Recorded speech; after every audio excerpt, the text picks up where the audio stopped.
Meet Dave of Delusions of Grandeur, actor, producer, and director of films like Tales of the Forgotten. He has come to assemble a team of freaks, geeks, and even worse, film nerds, to discuss films ranging from mainstream to downright crazy. There's Tammy, car enthusiast, and Dave's fiance, Dustin, reptile expert and overall horror collector, Jake, environmentalist and fine art film critic, and finally Brandon, a therapist with a love of film that can only be seen as insanity. Together under Dave's leadership, they are Inside Movies Galore. Enjoy the show.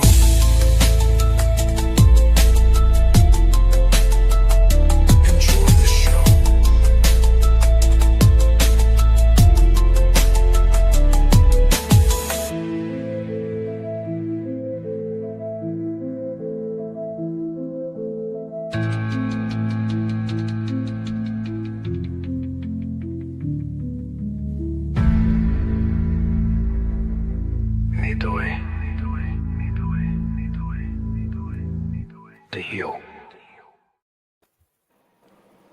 Hello, ladies and gentlemen, and welcome back to another exciting film journey here on Inside Movies Galore. I am one of your hosts, but we are finishing up our month here with a franchise that my fiance put forward for this month.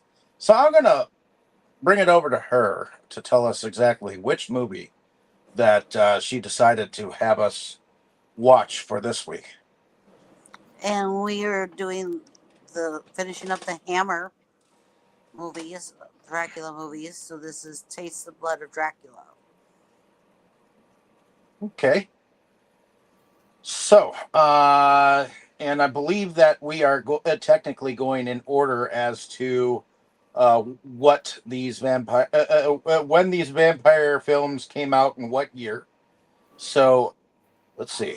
Taste the Blood of Dracula. It's got a 6.3 out of 10 rating on IMDb. But let's see what IMDb says about the film. After killing his disciple, 3 English gentlemen unwittingly resurrect Count Dracula, who seeks to avenge his servant by making the trio die at the hands of their own children. Now, this is directed by Peter Sasdy. It is written by Anthony Hines, but as we know, it is based on Bram Stoker's original character of Dracula. But it stars Christopher Lee, Geoffrey Keane, Gwen Watford, Linda Hayden, Peter Salas, Anthony Higgins, Isla Blair, John Carson, Martin Jarvis, Ralph Bates, Roy Kinnear, which, to be fair and honest, I was quite surprised to see Roy Kinnear in there, because it's not too far later than this that we see him in Willy Wonka and the Chocolate Factory.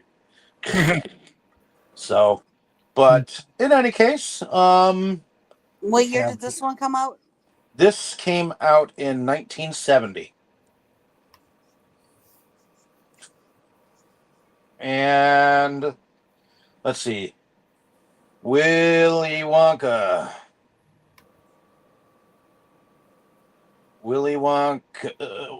Wonka came out in 1971, so a year later than this.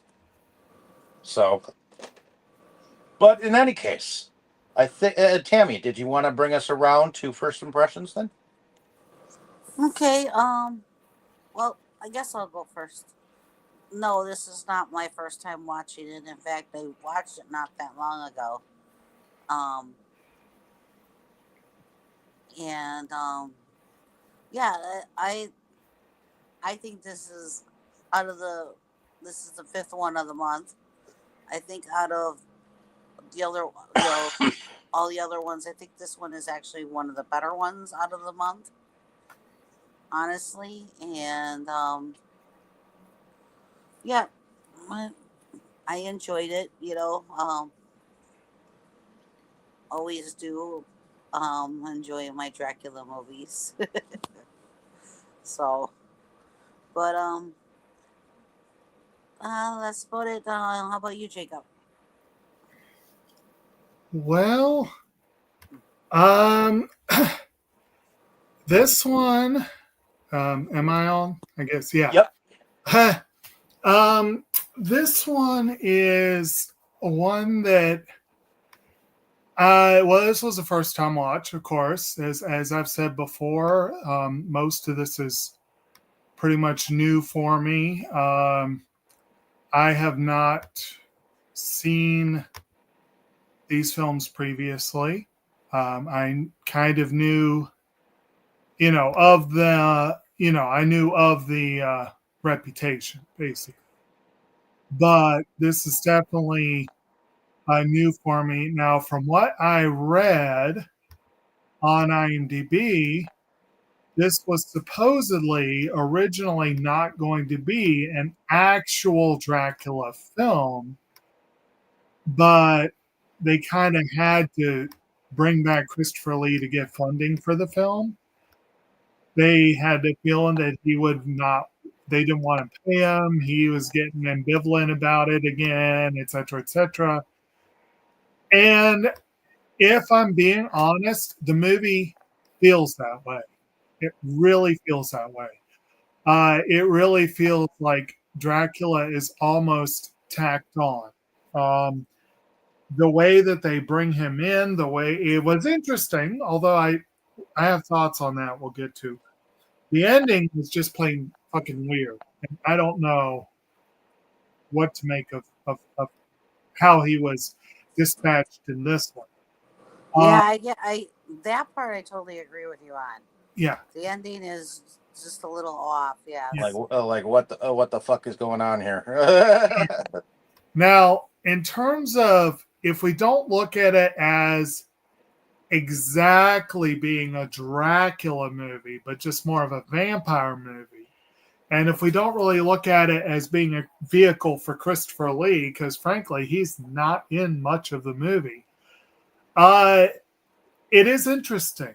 It is interesting. I like the idea of the secret society of old dudes that are like upstanding gentlemen, and yet they love the carnal desires.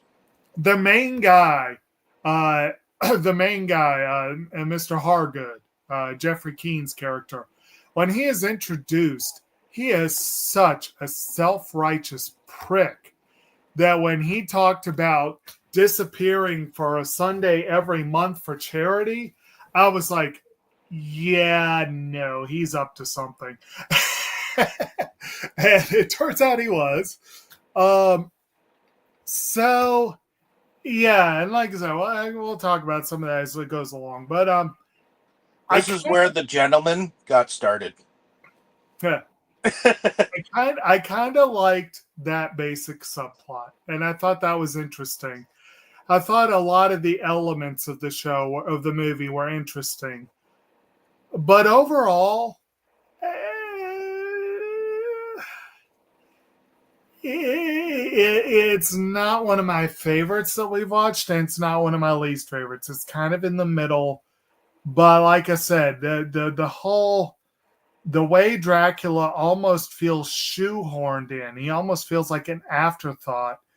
And there were certain things that they broke their internal consistency on so many things. Not that these movies have been super consistent to begin with, but they definitely broke their internal logic on several things for this movie. And again, I'll mention some as we go along, but so Yeah, I have mixed feelings. Overall, I'm glad I finally got to see it. Mildly disappointed that we're breaking off the series at this point because I'd like to see them all, and I don't know when I'll have another excuse, but I am back to once again going, yeah, I'm not seeing what all the fuss is about. Yeah. Okay. Is that pretty much I it then for you for right now? I For right now, somewhat yeah. agree.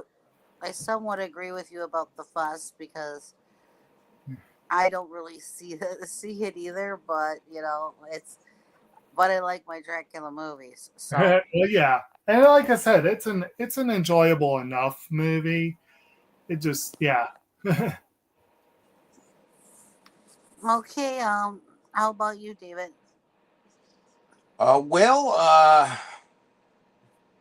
This is a first time watch for me. I don't think we entirely watched all of the films on that four film set because I remember watching a few of them, but I don't think we got around to watching this one. So this one was new and I new I to my eyes. I think I honestly watched it at work. One of them, not that long ago, is when. That's why I said I knew I watched it recently. Ah, So well, I have not seen it, and I thought that having the one guy, a guy that I recognized from Wonka as Baruka's father, um, being in here as the lecherous treasure seller, uh, I thought that beginning was a little interesting, where he found the so-called blood and the ring and the cape. I just didn't realize he'd grabbed the whole fucking thing.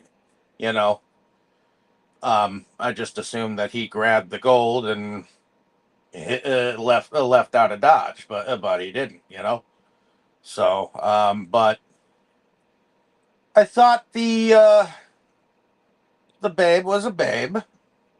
Um, thought it was interesting that they had one of the other chicks in here. Her name was Lucy, which sometimes it's got Lucy and Mina, sometimes it's just got Lucy, you know.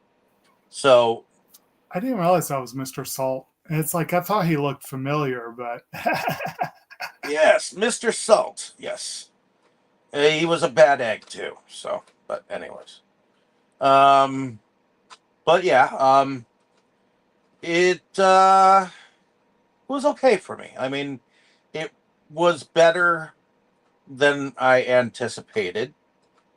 I did like the idea of the gentleman who of the town who seemed to not really see too much of each other, and yet they kind of, it's like their own little club that they get together and do deplorably sinful things. You know, it's like a night out on the town. But uh, they just kind of got bored with whatever they were doing. The more bad that they did, the more they were kind of like together, being like, okay, is this all there is for us to do? You know, so. But I'm not going to go into all the details. But for the most part, I liked it. I liked it for what it was. I did enjoy Christopher Lee coming back. I thought that was um little off. I mean, although I guess to ashes and dust to dust. You know what they say. But in any case, what about you, Brandon? First impressions. What do you think? Oddly enough, this is one of my favorites out of them. Um, I don't know why. I just, of course, it's my first time watching. Now, I don't see it so far. I haven't seen any Dracula film where Dracula seems to be the main character, really. The last one is probably the closest, but even then, the screen time is abysmal that he usually gets. And then they do very little with him. At least in this movie, he looked like he was in control, but it's all the same stuff. People piss off Dracula. Dracula goes for revenge. Dracula gets defeated. They haven't really changed that formula up even for here, but I did like the concept. And even the women that he seems to bite and turn into to his little vampire brides, they're always left unsatisfied. And I see what I guess a lot of my enjoyment of Christopher Lee's entrance in this as Dracula was I felt like this Dracula was a little more involved in some of the things because he was more of he played that master manipulator piece, which, and maybe it's because Christopher Lee was half-assing it that he sounded as cold as he did, but I really did like how he was just like coldly, all right, you served your purpose, I'm going to kill you. I mean, he didn't even plan on leaving the main girl alive. He was going to suck her over blood, then kill her. He was just like, screw you guys. I will kill you all. That's what his one in his movies. That's what it seems like this Dracula does. When you've served your purpose, goodbye. I mean, don't need you no more. He there is you. Yeah. He'd rather be alone and deal with his own shit. Do it his way, than have to rely on minions. I mean, so far, my favorite concept of Dracula is still the one where half of the movie was really good, and then the part with Dracula in it was kind of lame. But this one was not bad for me. I thought that it was reasonably well done. I didn't really feel sorry for, by the way, spoilers. I didn't really feel sorry for any of the trio in the pseudo Hellfire Club as they got killed. So it's, as far as I'm concerned, I was all with Dracula on this particular one. I mean, most of the people deserve what they got. I mean, the kids of them didn't really, but as far as the three main ones, they deserve what the fuck they got. They found out. That was how it was. I kind of felt sorry for the one guy because it seemed like, he was pressured by the other two all along, I mean, well, yeah. I felt sorry for him. I mean, you think about it out of all this. I mean, the first movie, Dracula just minded his own damn business, and his newly hired librarian goes and kills his wife. And he's like, well, what the fuck? So he said, I'm going to get my wife from you because you fucked me over. And then he gets killed. And then he goes in again, and then they fuck with him yet again. They bring him back so that he can go ahead and be, so that he can get revenge for his death. And still can't get that. Then the next one, they kill off one of his guys. They lock him out of his freaking house. And again, I mean, if they had just let him go in his house, he'd probably been like, yeah, okay, I'm cool. But no, they had to lock him out of his house. He's like, well, what the hell? And then in this one, of course, they kill off his servant, and they're like, so he's like, oh, no, fuck that, no. So this is how he is. He's more of a mafia boss in here. You kill my guy, I will kill the rest of you. I mean, 9 times out of 10, Dracula is the one who's the aggrieved party, and he's just getting vengeance. So, in a sense, you could feel bad for the bad guy. Yeah, I just have no feelings or remorse for the trio. But that's my first impression. Okay. No, Did you want to bring us into the plot line then, my dear? well, the basic plot line is yes, these three well-to-do men in society are bored with their extracurricular activities that they've been doing, and Which is kind of funny because the one guy, the one that seems to be the leader of the three, he's very abusive towards his daughter and wife. and a wife, and basically calls his daughter a harlot and for even flirting with this Paul guy at church, and yet he's doing worse in his own spare time. Right. But it does start out though with the ending of the last movie, and this gentleman that was on a stagecoach evidently annoyed the people that he was on the coach with, and they threw his butt out with his belongings, and he happens to come across Dracula. Excuse me. At which is when he comes across them, it's what we saw at the end of the last movie. Is when he comes across them, he's being destroyed, and he sits there and watches the whole thing, and afterwards he decides to, oh hey, I want to take that cape, and I'm going to take that neck piece, and I'm going to take that ring. And I don't know why, but he decided to gather up some of the blood, which had turned into a powder.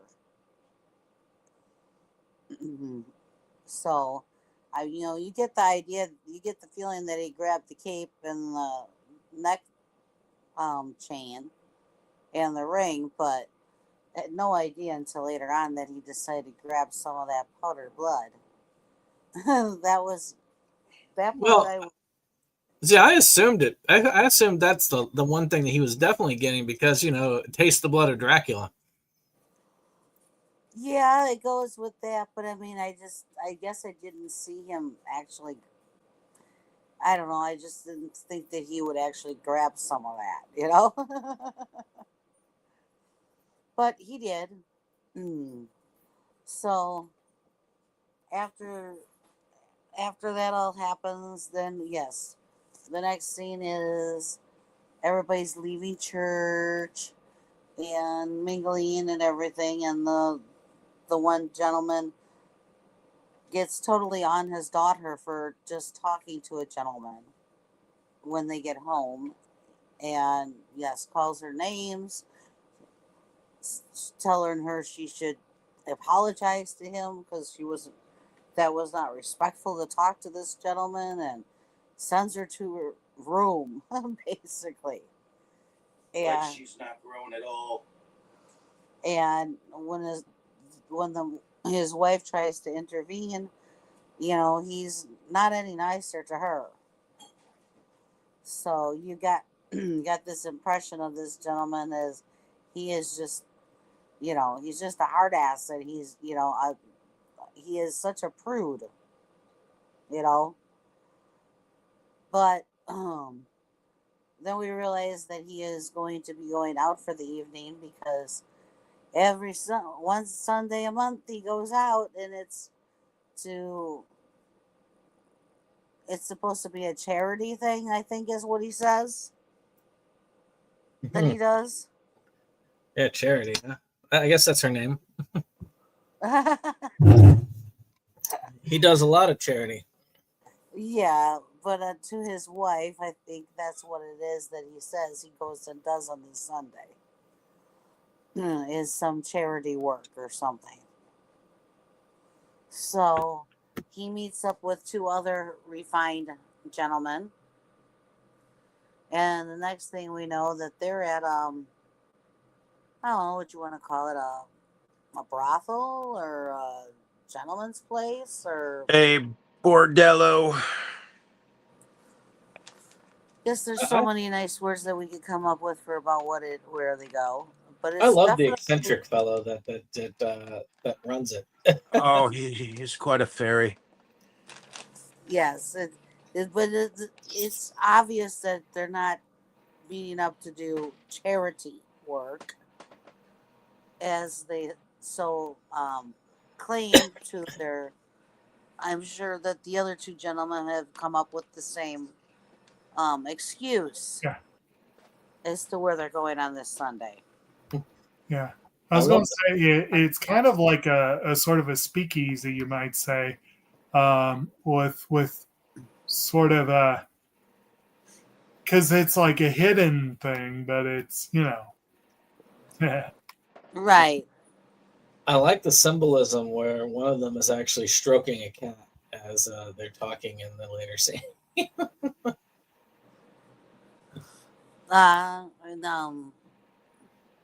this snake was quite interesting.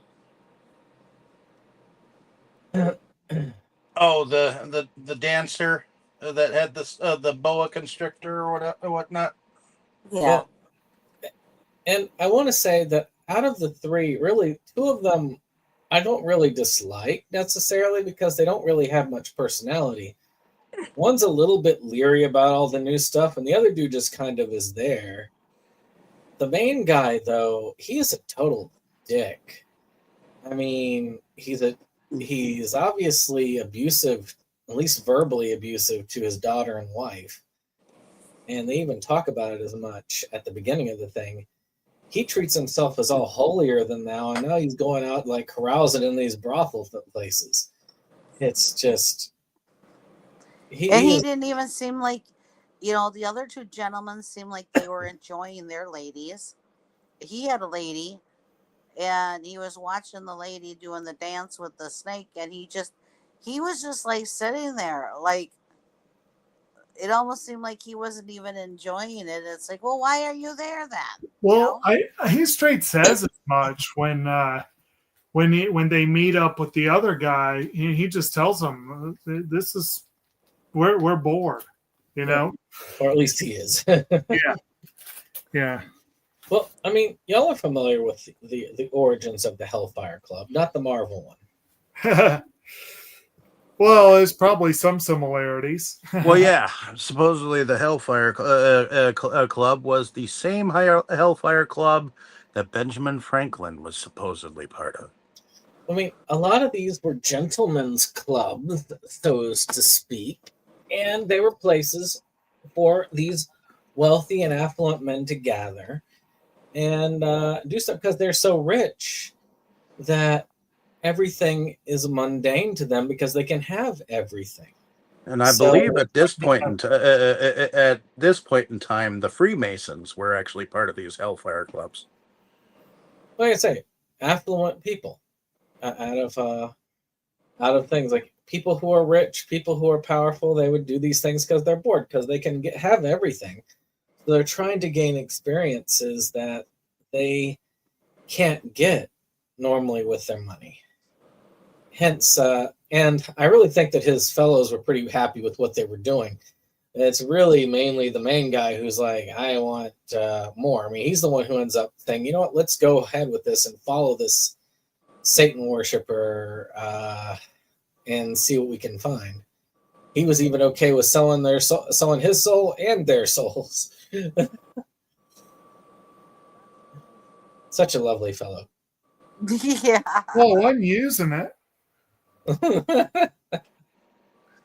So, anyways, the three gentlemen are enjoying themselves to a point, and another gentleman bursts his way through and actually takes the lady that was with the one that we've been talking about, the stick in the mud, and the proprietor of the place that seems a little fancy Oh, a little bit of a says dandelion. says that he tells them who this guy was that interrupted everything. He's a lord of some sort. Well, ex-lord. Ex-lord. He's been kicked out on his bum for getting caught doing black masses and shit. Right. So when they go to leave,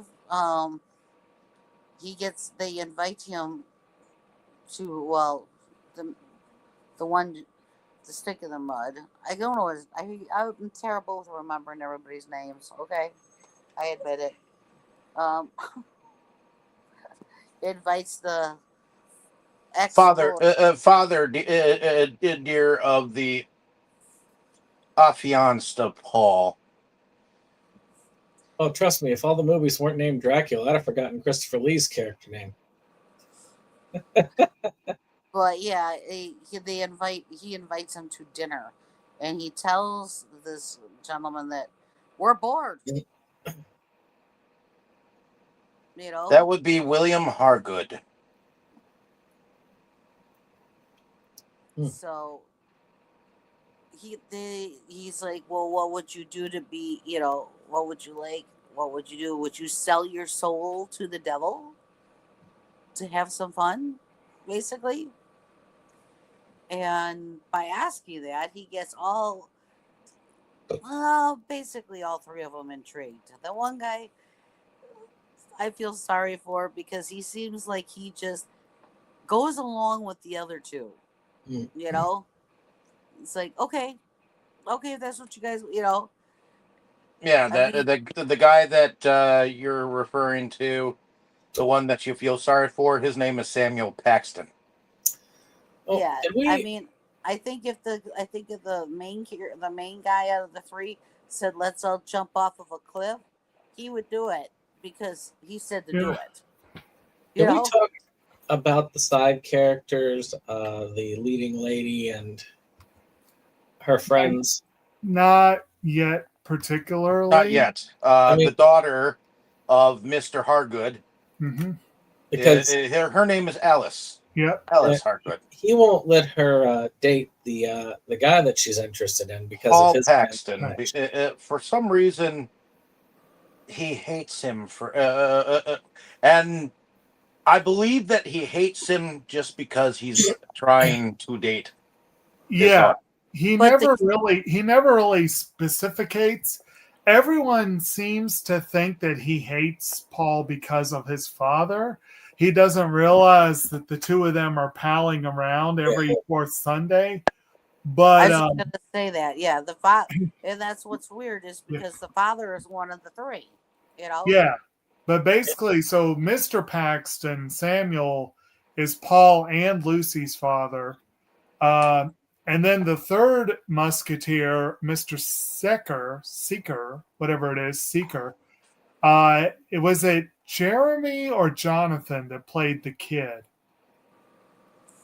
I think it was the kid. I think the kid is Jonathan, and he's got a thing for Lucy. Yeah. In fact, they eventually get affianced. Yeah. During the movie. And all four of them have they all hang out with each other as well. You kind of see the friendship that they have, but it's only off to the side. Yeah. I didn't even realize that the one dude's brother was the other guy, was the son, until later. It was just because it was kind of confusing. They left those people out enough that they really didn't give them enough screen time to begin with. Yeah. I mean, Lucy and Jonathan were more like kind of supporting cast, you could say. Like Paul and Alice were kind of central, but they were not as central as the three main guys.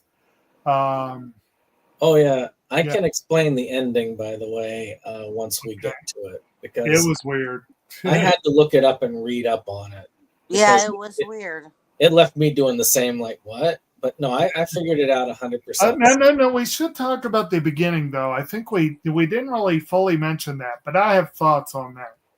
So, Mr. Weller he hears screaming, just this agonizing screaming in the middle of nowhere. So, of course, he goes to check it out. And he finds Dracula pinned to the cross like he was at the end of the last film. And correct me if I'm wrong, this is one of the areas where the internal logic of this series breaks down. I feel like at the end of the last film, he just kind of slumped down and that was it. He was dead, quote unquote, right? I think that was it. Yeah. Well, Here, he broke down necessarily. He could have broken down off camera. right, but here he's screaming. The implication is very strong that this is not something that's been ongoing. The implication is this is still a relatively fresh scene that Weller has happened on, but there are no signs of the people that put Dracula in this place in the first place. Well, and he just happens to show up just in time to see Dracula disintegrate and turn into powdered blood. And it's like, I don't know that I get I feel like this is probably a major deviation from whatever internal logic governed the last film. And it also just seems awful convenient, the timing of everything. It's just weird. In all fairness, the other actors in that scene were up on top of like a cliff where Dracula's door was. So they were up on high. So they might have been watching it happen, but I guess they didn't care. So, You're right. It just, like I said, I mean, they would have seen him go up and collect the blood. Like, they just didn't care. Just didn't care, which doesn't track. You know what I mean? Like, I don't know. It's one of those things where I guess, this, they talk about. Let me tell you just right here. You're not supposed to think about the movie. You're supposed to watch it. Right. And I was about to say, you got to have the so-called miracle exception that you've got. Once you can grasp the miracle exception, you can usually be along for the ride if the movie follows the rules set forward by that. And this one doesn't fully do that. So that's the thing. It's like I can only shut my mind off so much, but that beginning also, it just kind of felt cheap.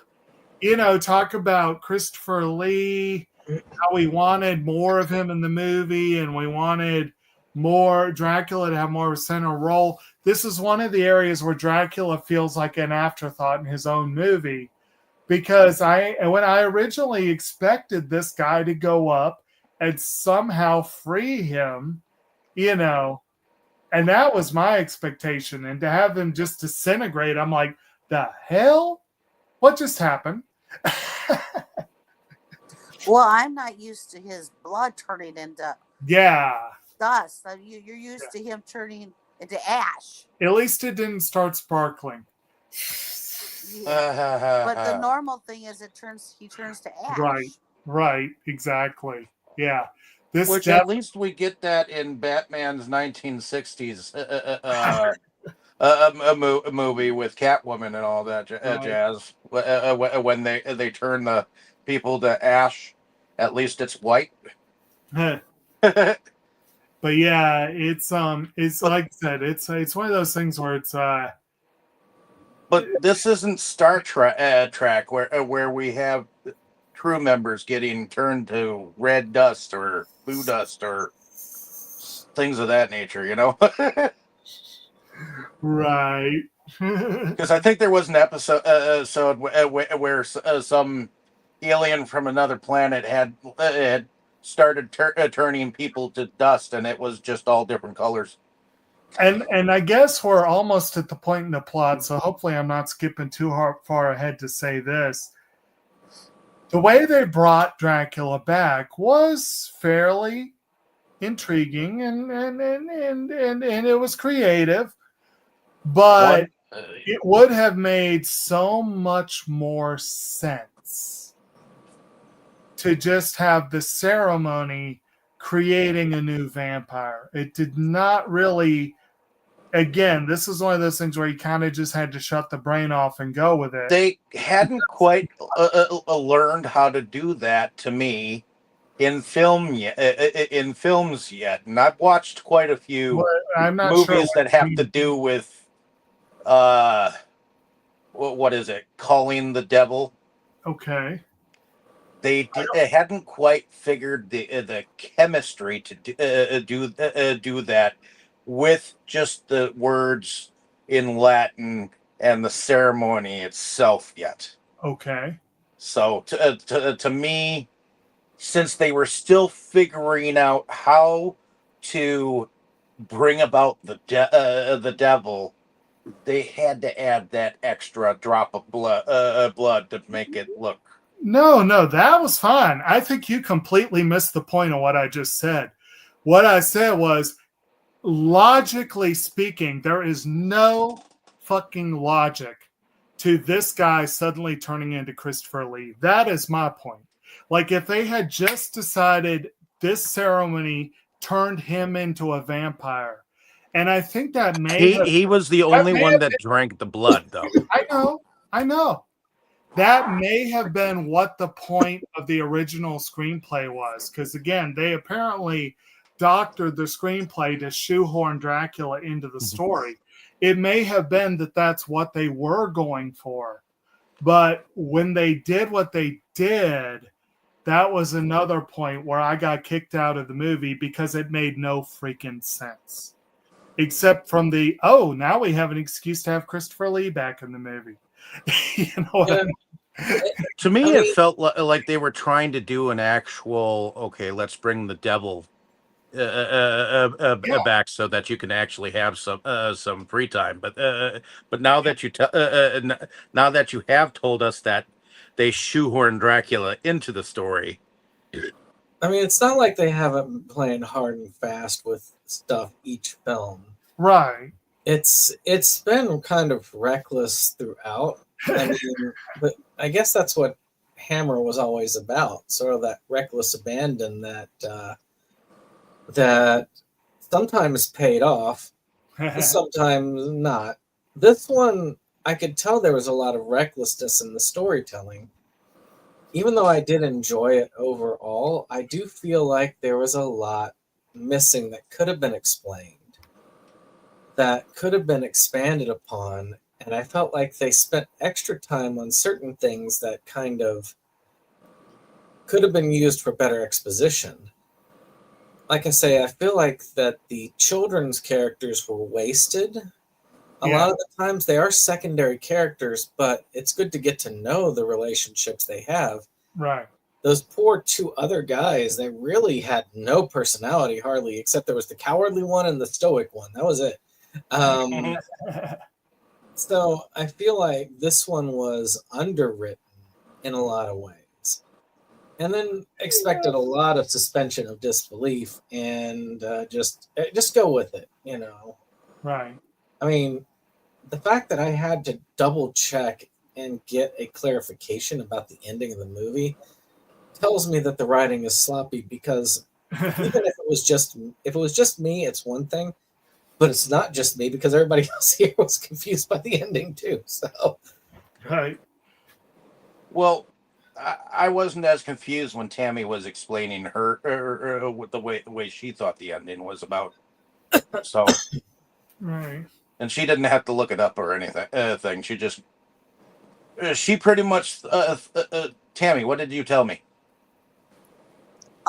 When he destroyed that pane of glass with the cross on it, he envisioned the whole church the way it was at the time. Yeah. And when he envisioned the whole church the way it was at the time, all the crosses and all the things with God, and then he was standing around all the crosses, and then when he fell onto the altar, Paul had put that piece on the altar that was, I believe it was blessed. It was a piece of, you know, uh, that white piece. He had Um, basically getting rid of the demonic trappings and set it up like a proper altar. So yeah, right. the And whole I of it is very similar. It's the concept is when he got in there, he reconsecrated the church, right. but it only activated when Dracula came in contact with some of the holy items. And so when he broke it, it was he came into true contact with the church, which being now consecrated was on holy ground, and Dracula can't be on holy ground, and it was kind of wasted by the fact that he was on holy ground the whole time, and yeah, but I guess that the fact that, as Tammy said, maybe he just realized just then, oh crap, I'm on holy ground now. But but yeah, but apparently, according to the film's writers, when he contacted there, apparently he had come into contact with the consecrated church as a whole, and that's why the visions and his demise. that makes more sense. I've always thought this Dracula was weird because they always treated him as somewhat cowardly when he fights. Even though he's way stronger than anybody there, he's always running away and kind of cowering and throwing stuff or doing stuff like that. Yeah, he had a bit of a temper tantrum before he met his demise of throwing things. It was, yeah. But we should get back to before the ending. Yeah. So Yeah, but that ending needed to be talked about. Really, it really did. But anyways, so Like I said, they didn't make it very obvious at all. I mean, you could see he's consecrating the church again. But when I saw him doing it, I was like, I don't know what the hell he's doing. I think we need to talk about Alice and Paul a little bit. Now, Alice, Hargood, is the daughter of the staunch leader of the three that likes to go out and debaucherize. Well, before we get back to that, we should probably finish off. We kind of skipped all over the place from the scene where they bring Dracula back. And the scene ends in our young Mr. Cortland dying. And well, yeah, they pretty much give him a beatdown. well, He dies because he drinks the blood of Dracula, and then they basically kick him to death as he's crying for help. yeah. And then they all run away scared, like, oh God, what have we done? What have we done? And then of course he dies and turns into Dracula, and Dracula swears revenge on the three that did this to his servant. Well, Dracula pretty much comes back to enact his revenge. Yeah. I do say that his revenge, I liked the concept of his revenge. Yeah. Where each of them are killed by their own kids. You killed my number one bitch. Now how about me? I mean, I always thought of, I always feel like every single one of these films shows that there is a potential for Christopher Lee, but I have never seen any of these films that have told me why people think of him as one of the best Draculas. Right. There have been glimpses of what could be, but they've never capitalized on it. Unless it's in Scars of Dracula or the other one, which I'm not going to go look up those films because I don't have them and I've got other things to do. But maybe if Tammy on her birthday decides to do Scars of Dracula and the other one, not the Seven Golden Vampires, because I don't think that even has Dracula in it. I mean, I know I can't be the only one that has heard the rumblings of people who are actually fans of Christopher Lee as Dracula, that really think that he personifies the Dracula in living form. And No, I'm like, you're not the only one, and that's our point. Everyone says this, and it's like, I mean, at least Bela Lugosi starred in his movie. Yeah. yeah. And he was the main character. Yeah, exactly. Yeah, I don't like. I'm with you guys. I don't see the hype either. But I mean, like I say, it's about. I look at it as potential because yeah, all of us know how good Christopher Lee can act and how powerful a character he can do. You even see shades of that in a lot of these films. and I was going to say one thing that I did hear in this one. Christopher Lee, in the last decade or 2 decades of his life, he had this very sepulchral voice. Like he had this deep, creepy kind of voice. Like I'm not going to say it's like a creepy, but like he could with a word show menace and foreboding. And you can hear it in this movie the few times he speaks. You did not hear it in the first couple of movies he did. You heard it in the last movie. Yeah. But he was getting to that point. I guess he kind of grew into it. It's kind of like when we saw Frogs and Sam Elliott had just like a tinge of that Sam Elliott drawl that we all know and love. Like it was there, but it was just starting.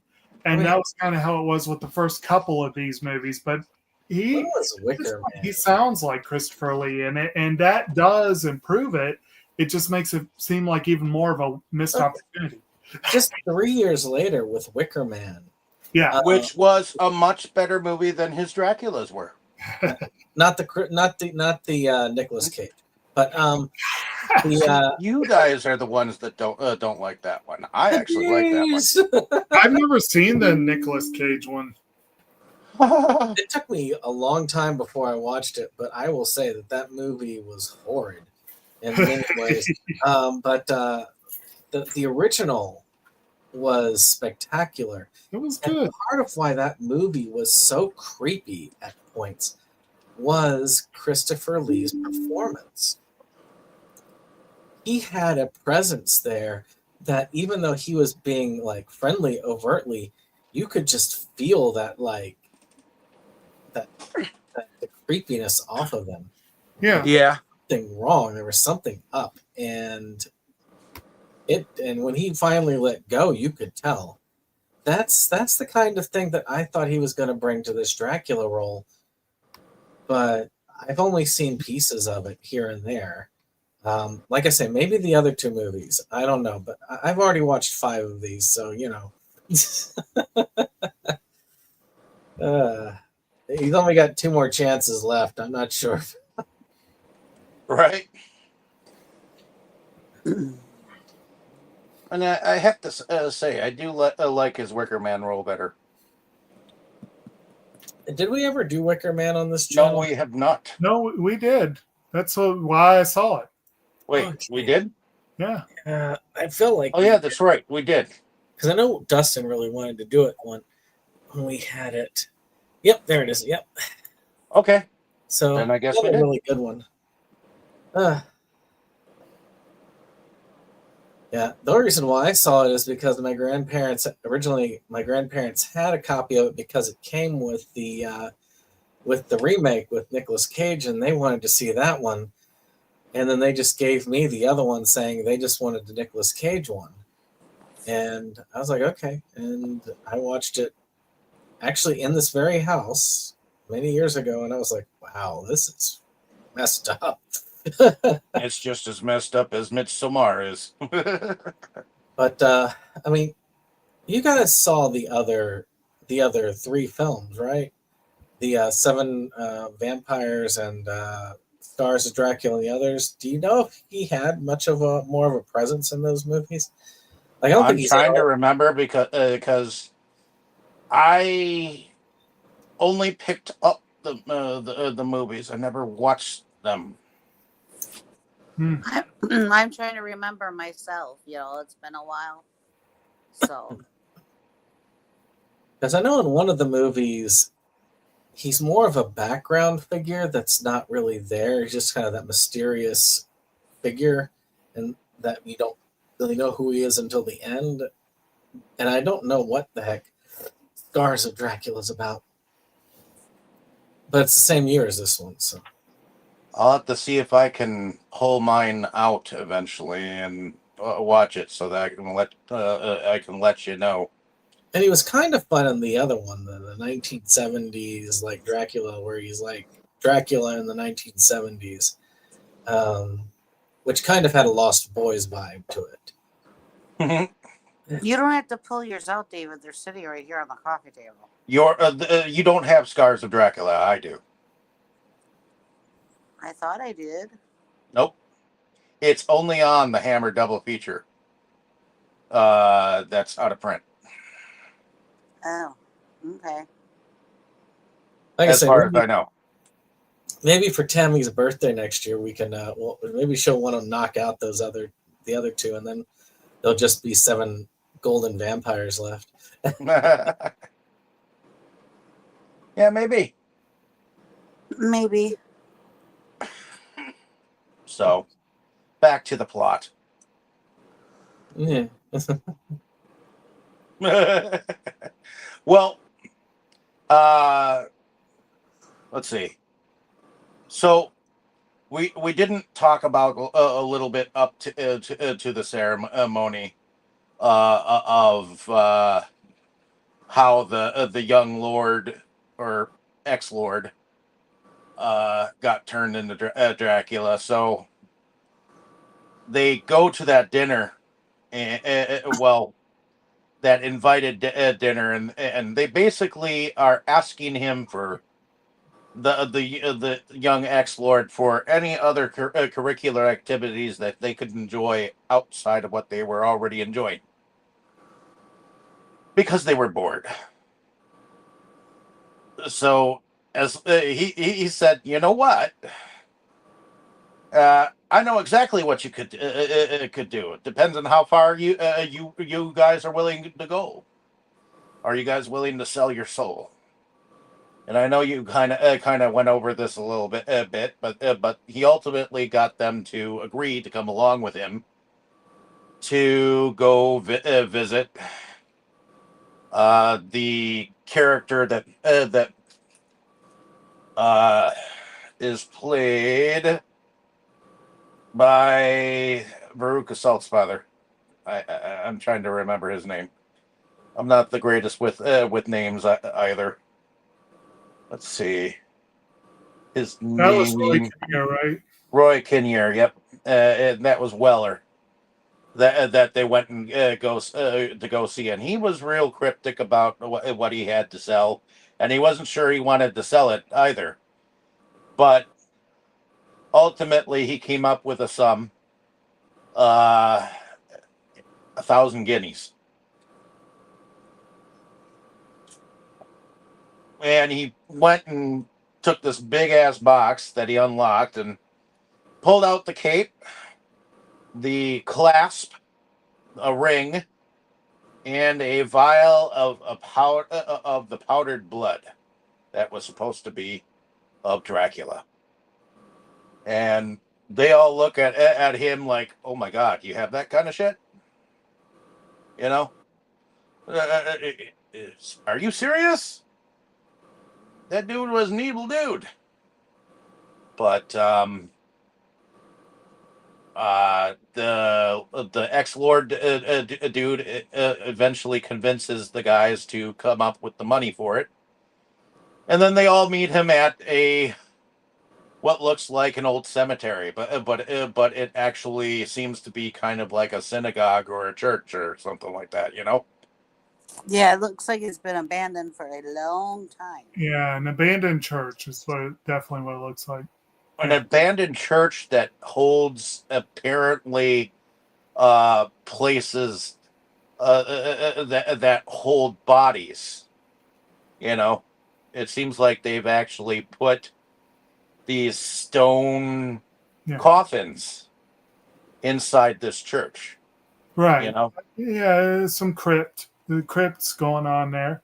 Yep. And I got the impression this was where Cortland had been caught practicing his demon worship. Does that seem plausible? Yeah, that sounds plausible.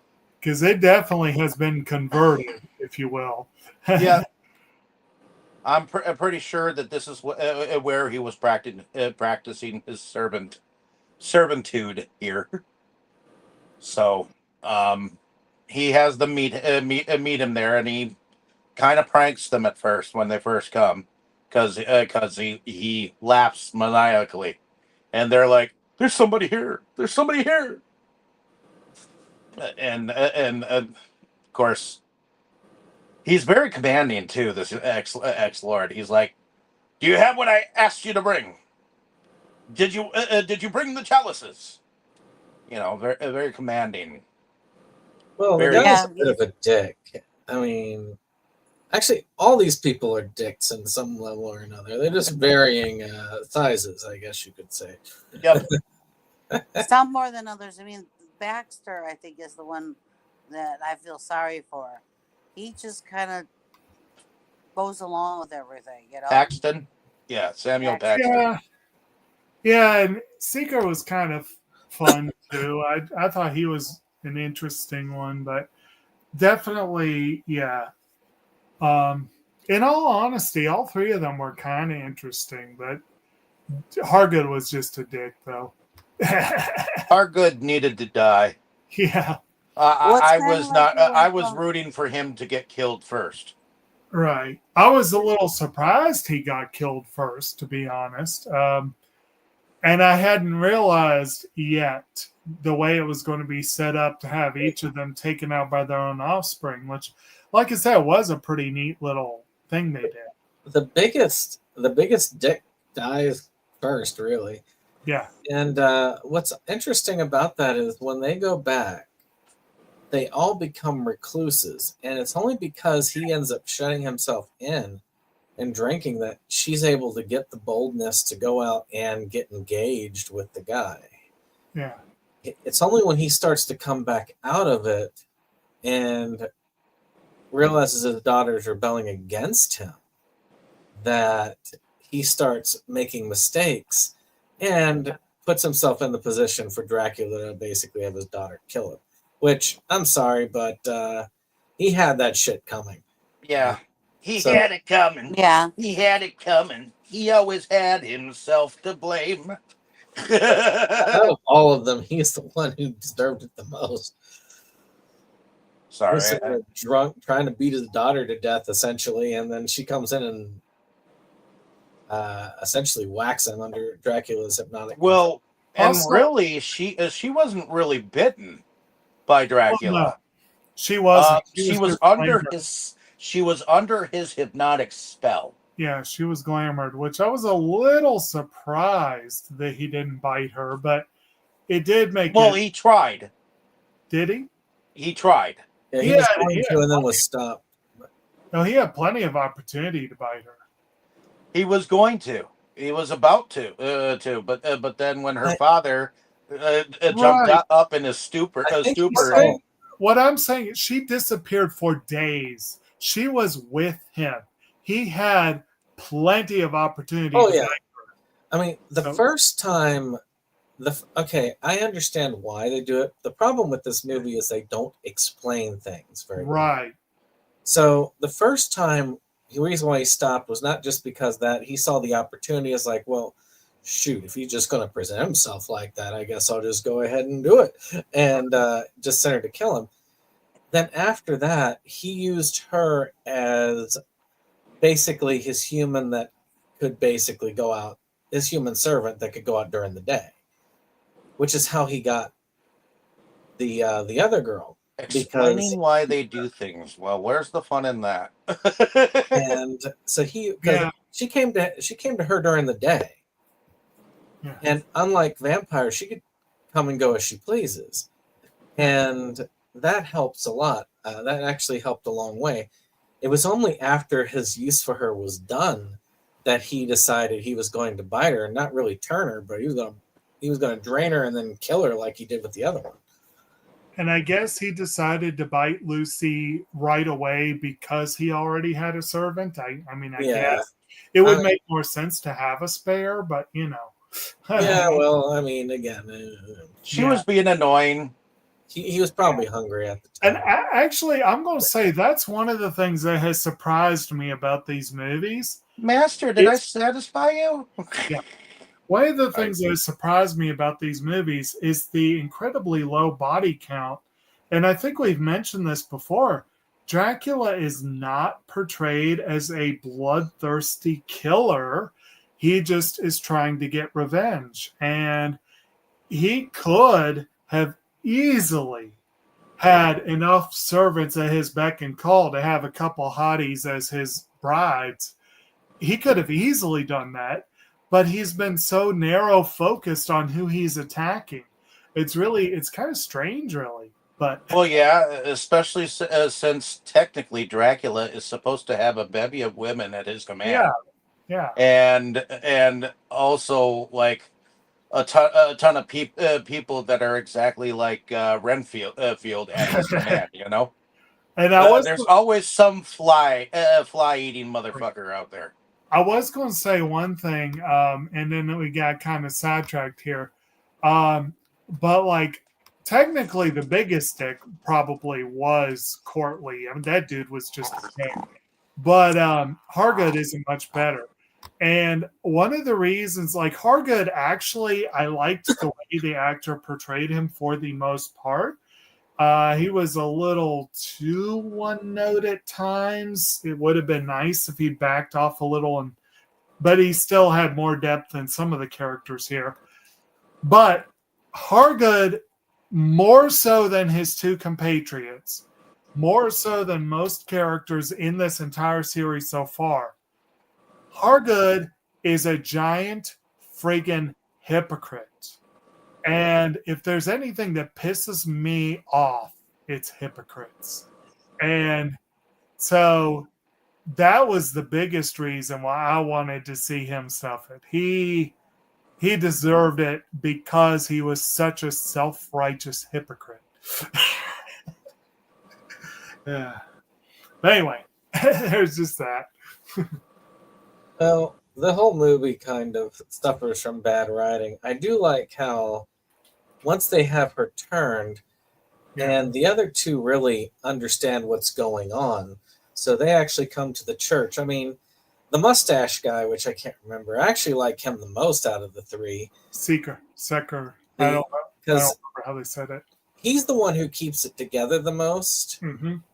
He's not as much of an asshole as Hargrove, and he's not as coward like the other dude. Yeah. I think that he's more curious than anything else. But curiosity killed the cat. You know who Paxton reminded me of? Bill Dauterive. Yeah. But he ends up, I mean, they go to that church, and of course they discover the guy discovers his daughter there, and he tries to work up the courage to kill her with the stake, but of course is unable to do it, and she ends up taking his life. Yeah. And I actually thought that scene worked well, because you could see the internal struggle. And again, I feel like we were wasting some of these actors. Yeah. With the fact that the writing has left them all with almost nothing to do but just stand there and give a slight personality. Even like I say, even like the other guy. Paxton was played by the guy that voiced Wallace. I didn't realize that. The Wallace and Gromit series. So, well, it makes sense, actually. Yeah. But yeah, I mean, all three of them showed that they have a lot of potential if they develop the characters. Yeah. Because even when the third one goes, you could see that he is writing this whole thing, looking up the stuff and preparing because he knows what's coming up. And again, I feel like this is not the first time I've had one of these movies where I feel like they had a good idea and then they underused it. And I don't know. But yeah, I did think that death was pretty well done as far as that. I mean, I guess it was like, well, you didn't get to do much else in this movie. I'll give you a little bit towards this. Yeah. Consolation prize.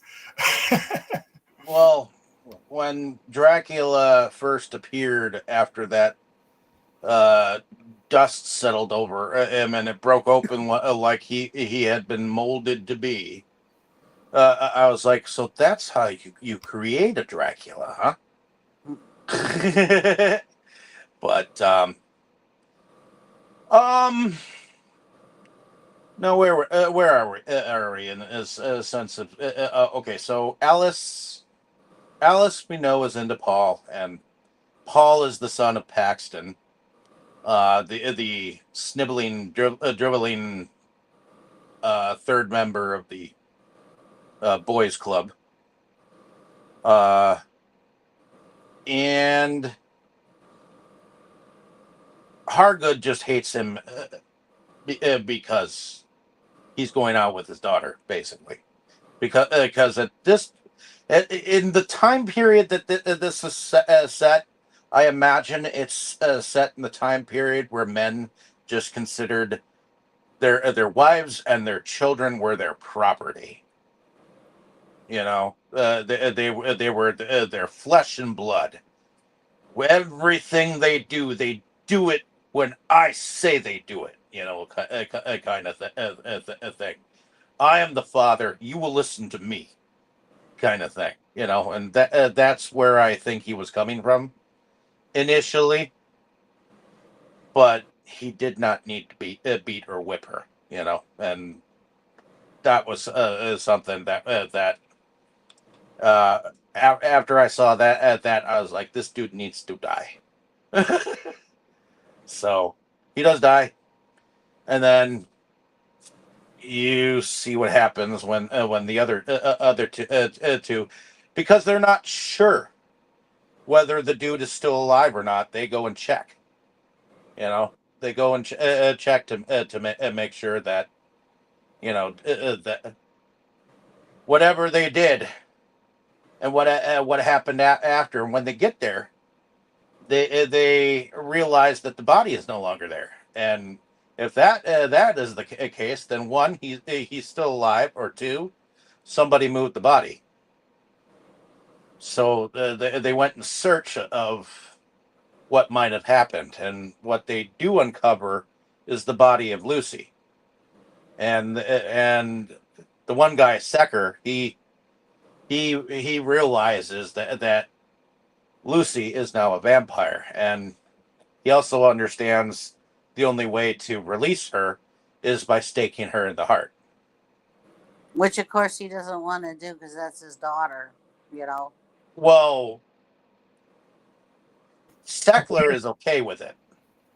It's the Well, other guy, Paxton, who is totally against him doing it. Because it's his daughter. Yeah.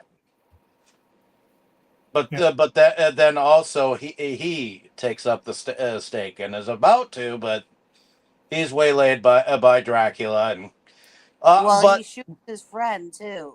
Yeah, he did shoot his friend to keep him from doing it, but he started to do what needed to be done. It's just Dracula got there before he could.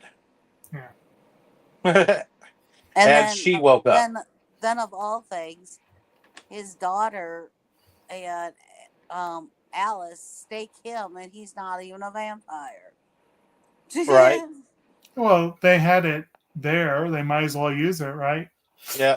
That was an improvised thing, probably. I just thought that was kind of like, oh my god, they're gonna stake him. He's not even a vampire, you know.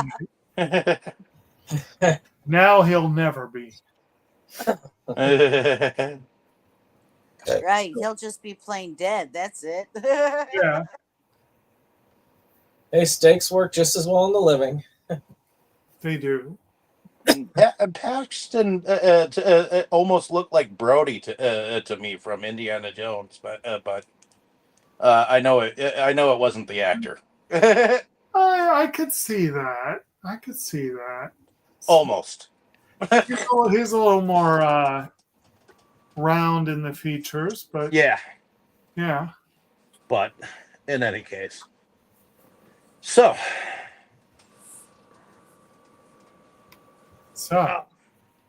after that, what happens to our Mr. Secker? Well, like you said, he gets shot. Kind of goes. Well, he makes his way home finally, and he's writing out whatever he's writing out, and he passes out from the shot, and his son comes in, I believe, John. Well, yeah. And oh, wow, what's her name now? Starts tapping on the window. The one that, his girlfriend. Lucy shows up. Yeah. Lucy shows up. Yeah. And he goes out to be with Lucy, and Lucy. Hey, Lucy, I'm home. Yeah, Lucy turns him into a vampire.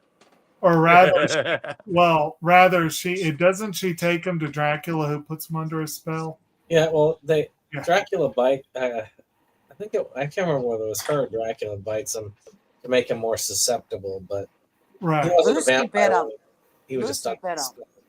Yeah. Because they were, oh, Lucy, and she's like, give me a kiss, and and she bit him. Yeah, she did, but again, I don't know if the internal logic holds up, but I think we established in this series that the other vampires don't have the ability to turn people. But again, I don't know if this movie's any different from that. Well, somehow he is under the spell. Yeah. And his father wakes up and he sees the marks on his neck. And before he can say anything, he puts a really weird looking knife or whatever, from the collection. I think it was a letter opener, wasn't it? Maybe it was the letter opener, but it was it wasn't just your plain Jane little leather opener, Right. Yeah, he puts it right in his gut. Right. And that ends that one. And every time one of them dies, you hear Dracula go, well, that was one. Well, that was two. No, that was three. Yeah. We should mention that Jeffrey Keane, our Mr. Hargrove, his last role, which he had over several movies, but his last 3 screen appearances were as the Minister of Defense in 3 of the Roger Moore Bond films. So, interesting way to go out after playing such an asshole. Yeah. But anyway. Right. But yeah, Secker was trying to write out, I think Dave already alluded to this, he was in the process of writing the information one might need when he was interrupted by his son and killed. Yeah, he got the letter. And we forgot to talk about the police. But I mean, he blew off the fact I liked that guy. He was a real Keystone Cop. He didn't really care about catching this person. He's just more of he was helping himself to the stuff in the state. It was kind of like, well, yeah, and he's telling Paul, well, the letter was addressed to you. I read it over. It's some, it's some fantasy type of thing with vampires and this and that in it. But here you go. The letter was addressed to you. So here. Yeah, exactly. Oh, he wanted to finger that guy with the murders, but he didn't have enough proof for it. Right. So the first guy, Jeffrey Keane played Hargood. He was the first to fall, and Mr. Keane passed away in the early aughts. Peter Sallis passed away a few years ago and was the second to fall. And Martin Jarvis is still with us, and his character was the last to go. So that's kind of interesting. And Martin Jarvis apparently played Alfred in the Arkham series of games. One of the things I did like what they did with Dracula here is that I like that they do characterize him as a manipulator. Right.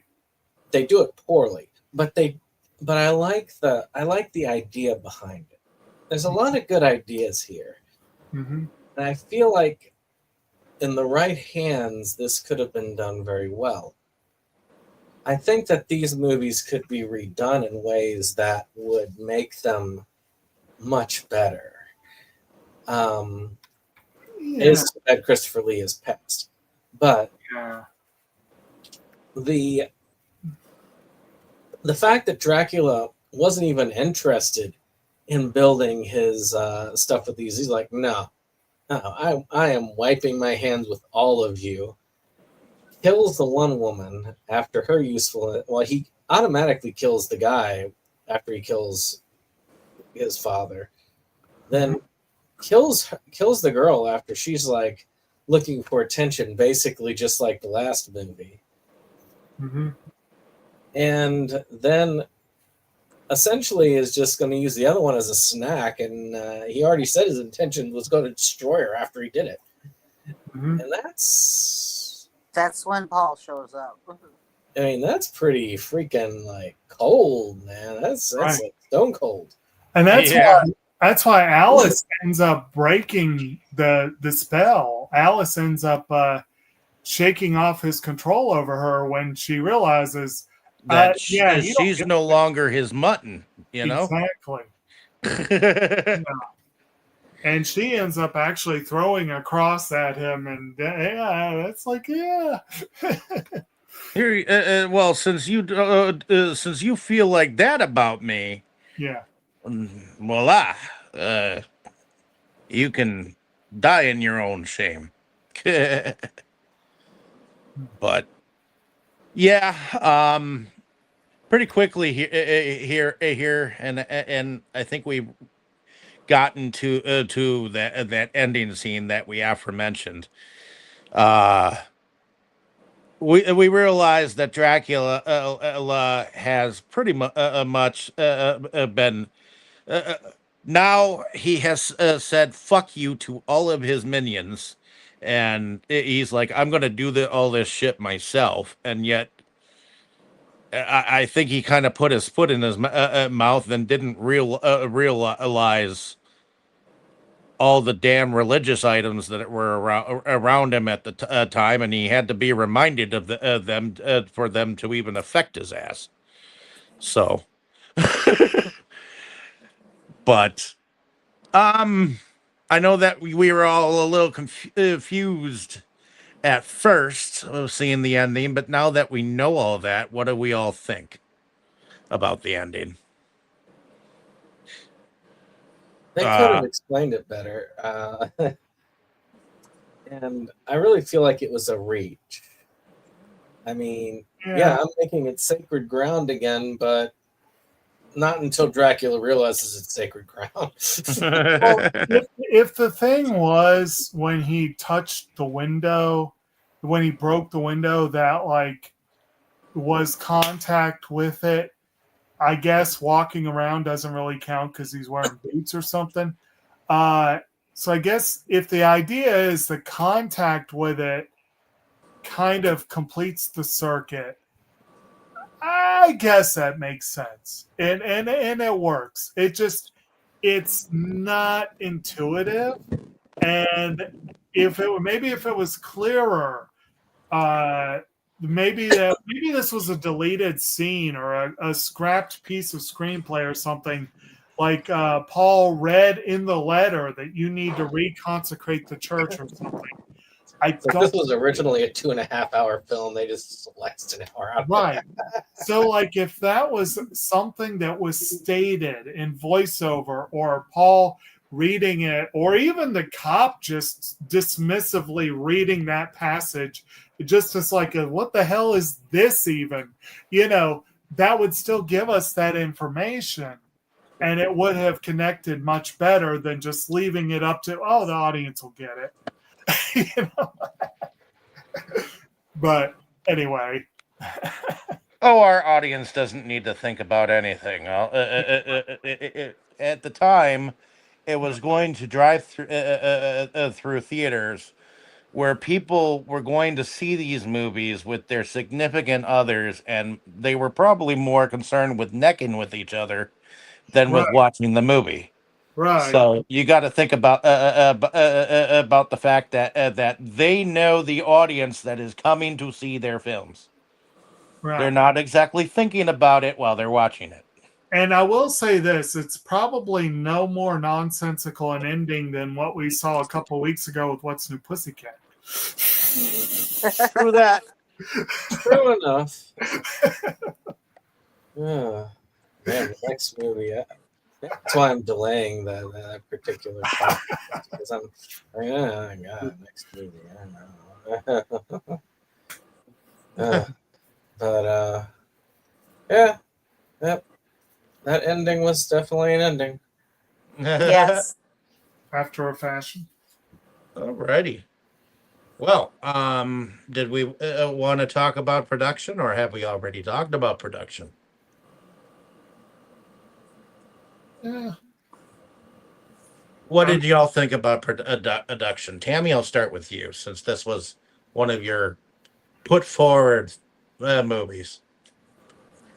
I have to agree with Brandon that there was a lot of different ways that this could go and better than it did. Definitely, I don't. The ending was. I don't think they did a very good job when it came to the ending, because you guys, looked it up. I had my idea of what it was, which was pretty close to what you looked up, but it's. I guess it shouldn't have to be explained or looked up, is the way I look at it. Yeah.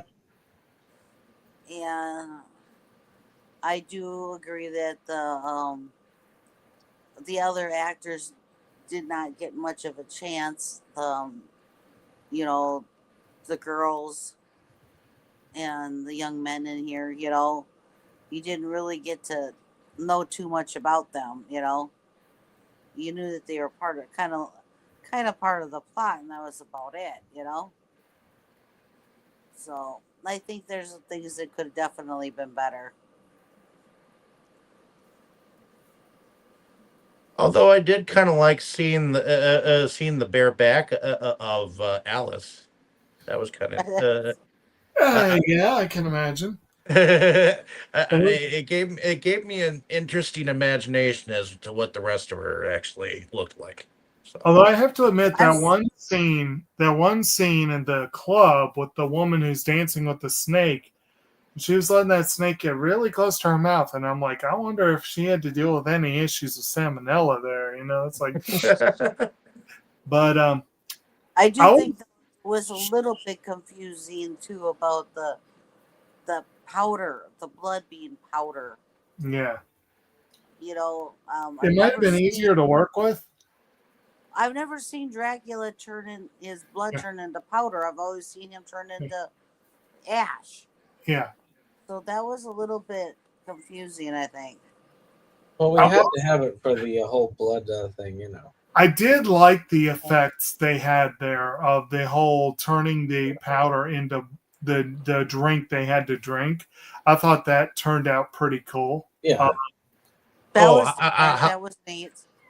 I wonder what they did to make it look like the water or the liquid in the chalices rise to the top of the glasses. My guess was it was like that baking powder experiment. That they probably just had like red dye baking powder or something. I don't know. They could have done reverse, like they had the thing overflowing, and then it went back, and they basically reversed the film so that it was going backwards. Okay. Yeah, I forget that you could actually do that kind of thing on the VHS doodads, where if you recorded your rewind motion. Right. One thing with the production that I haven't read any confirmation of this, and Brandon, if you were looking stuff up, maybe you read something. I don't know, but. And again, this was one of the things where I felt like the internal logic of the series was broken in this movie. And that is, and not that it really bothered me a lot, because I wasn't a fan of this effect in the first place. But I know that they had to work hard to get Christopher Lee on board to do this movie. And I know that he complained in the past about the contacts he had to wear. And you'll notice in the previous films, he gets these really red, bloodshot eyes when he's trying to hypnotize people. And in this film, he did not. And I'm thinking that falls under production, because if they didn't make him wear contacts, that definitely falls under production. I He would got not. the red eyes when he would drink.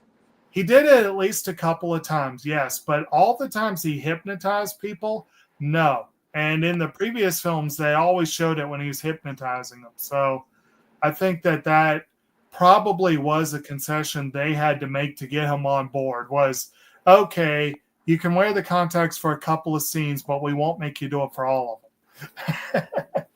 Yeah, but Yeah, I did notice that too. That there was times when I thought that he was going to have the red eyes, and he didn't. And I was just kind of like. Then the next scene, like when he bit somebody, then they were red. You know, it was just like, okay. right. I guess in this one, he now can choose when he wants to wear them. Well, like I said, I think there were certain things where they still wanted him to do it, but there were other things where he had maybe more leeway. And there's no telling what kind of a prima donna he might have been about what he could or what wouldn't do, you know? I don't know that you're necessarily a prima donna for saying you don't want to wear contacts. I mean, I wouldn't want to do it. But anyway. But in any case, moving forward here, Brandon, did you have anything you wanted to say about production? Oh no, most of it was there. I liked some of the settings, and I liked the church setting with the black mass and all that. I also like the brothel setting. I always think that sometimes looking at the setting and set designs is a good way to go, and they're not just reusing the same old castle set over and over. So I like that. I liked the church study too. I thought that was really good. I as well do like that. That I agree with the brothel too. Definitely different backgrounds can be a good thing instead of using the same old. So,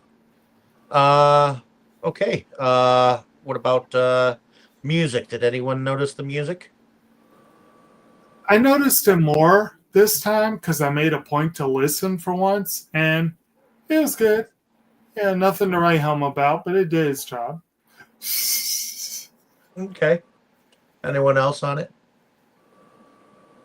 I noticed it got like intense when he was going to bite somebody. Okay. And I do believe that we figured out that it was the same composer for each of these. So I'm gonna go with actually telling the audience that whoever we mentioned last time was the same composer this time. Yeah, it's the same as Bernard something or other, wasn't it? Yeah. So, but let's go into favorite scenes and our favorite characters. James Bernard. Yep.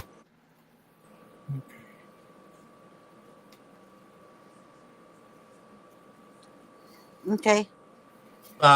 Favorite scenes and our favorite characters. So, let's go with you, Brandon, this time first. Favorite scene.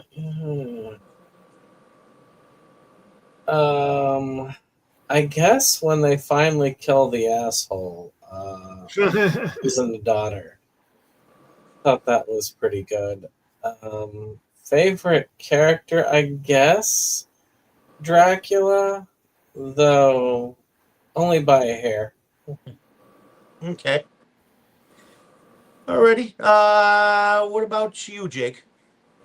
Well, I'm going to go with Mr. Secker, very much by a hair. That was a very shady looking mustache that he was rocking. And so I'm going to go with them.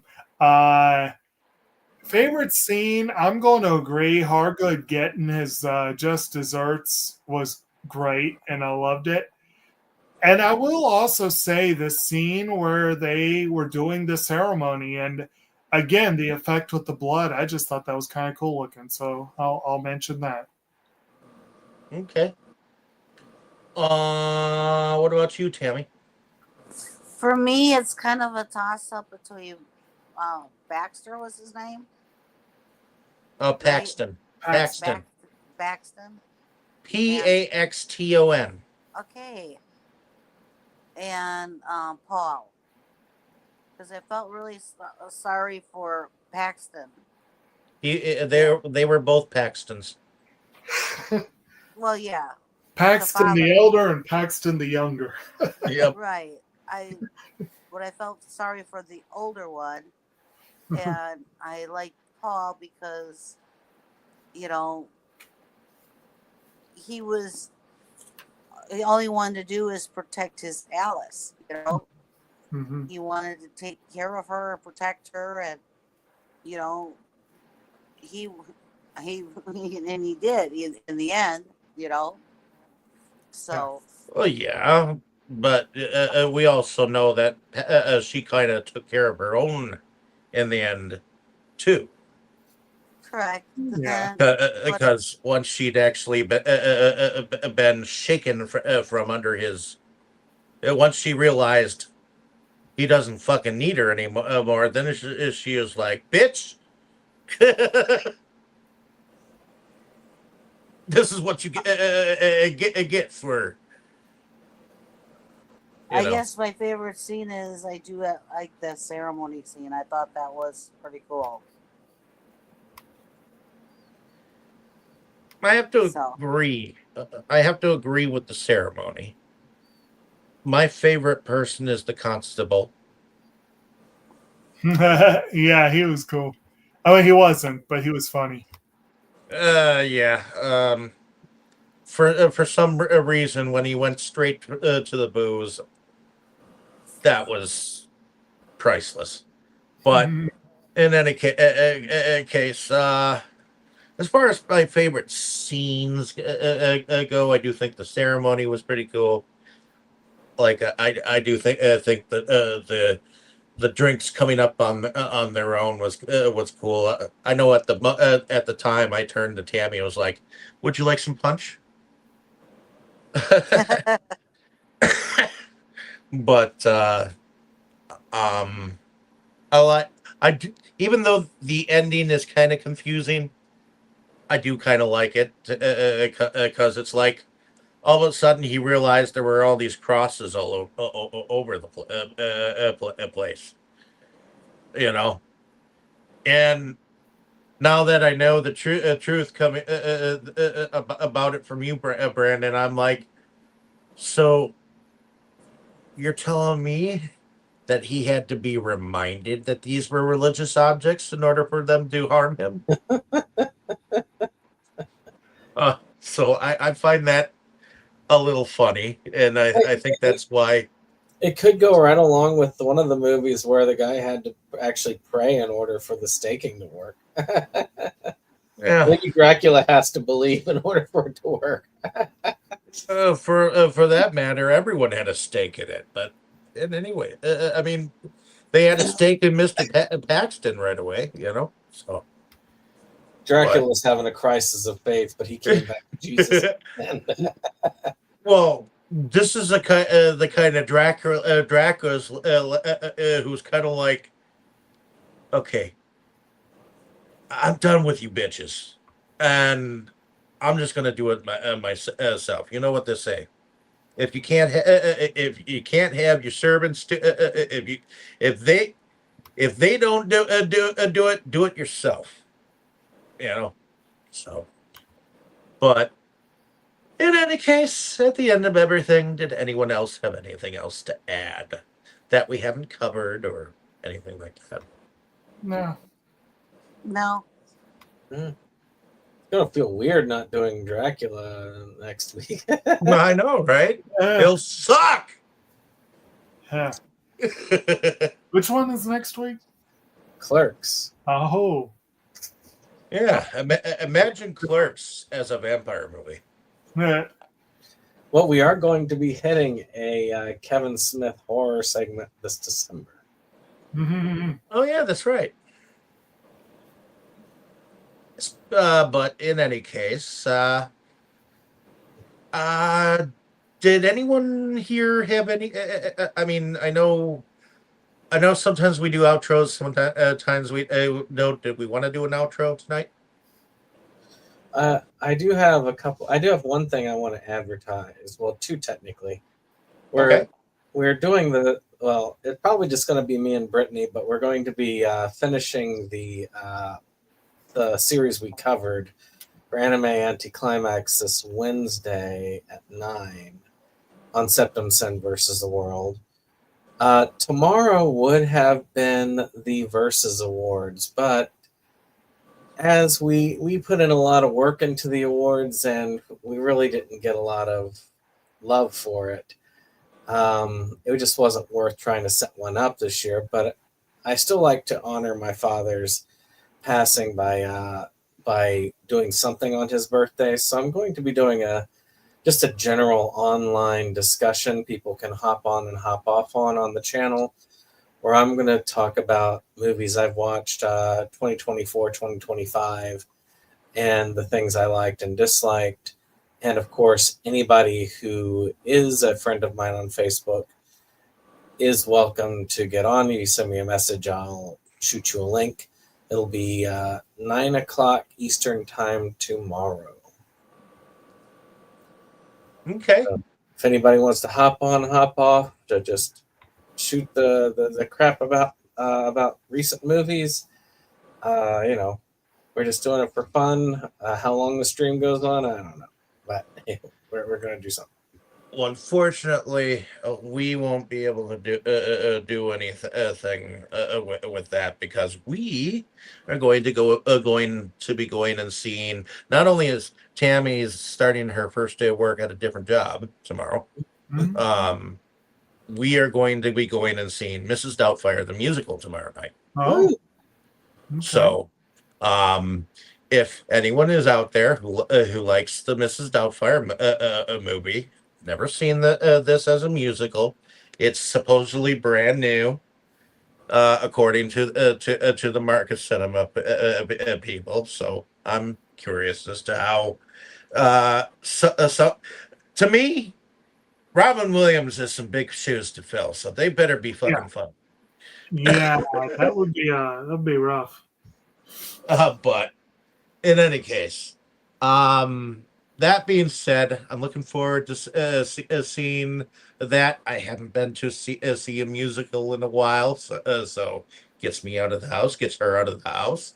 It's kind of like a way to celebrate her new job and stuff, and kind of helps that my dad offered to buy the tickets for us, so that was kind of cool. Mm-hmm. Well, Yep. When we were on our cruise, we actually saw the Back to the Future musical, which was Broadway. And how did you like that one? That one was really good. I wanted to see the original film, but Kim does not want to see it, so I'm kind of stuck on that because I only have them in 4K. But still, it was fun, and it's amazing that even on the cruise ship, they were able to pull all of the Broadway stuff, including all the effects, onto that ship. So it was a spectacle to see. And I haven't seen a Broadway musical in forever. Did they have a real DeLorean on it? Yep, they had the DeLorean. They had it all hooked up so it could fly around on the stage. They had a whole bunch of cool stuff on it. But I guess because it's an Icon class ship, which is the biggest ships on the ocean, they had a theater that was massive. So they were able to put everything together with it. That sounds neat. Oh yeah, definitely sounds neat. But and I know that it hasn't been not that recent. Well, it's been recent, but you did put the second anthology out for sale of Tales of the Forgotten, which I Oh told yeah. you to put out like the Monday that you got back. So that was like 2 weeks ago. Yep, it's been for sale secretly for a minute, for a little while now, and for those who want it, there's a link below if you want to see Dave's second attempt at the anthology genre, and the first attempt is on there too. So hey, you can get both at the same time, and the money all goes to Dave. Yep. I deduct the cost of the making of it, and then Dave gets the rest of it right automatically, which is better to buy through that link. If you want to support me, if you want to support Dave, if you want to support Kyle, he's got some stuff there, or Philippe, who has his on there. Well, Those, yeah. Philippe has his original short films that he Yep. was in with Joe Sherlock separately, so that you can see some of the behind the scenes of how he did some of that. So I mean, other than the cost of the production, everything goes to the people who created the films, and which is different. You can buy the let's see, Amityville Webcam and Shekel Demon Project on SRS, but if you buy on the link below, all the money goes to the people responsible for the films or music on that particular thing. So, Alrighty. Well, if everyone has said everything that they need to say, everyone say good night, and Yeah. we'll Good see you night. We'll next. see you next We'll see week. you next week. Yeah. Bye. bye bye. Bye bye. Inside movies galore, just makes you just want more. We've had all in the world of media to explore. Horror, anime, or Curious George. Our love of new things was our reward. It is the best night of our week. Frankly, my dear, I don't give a damn.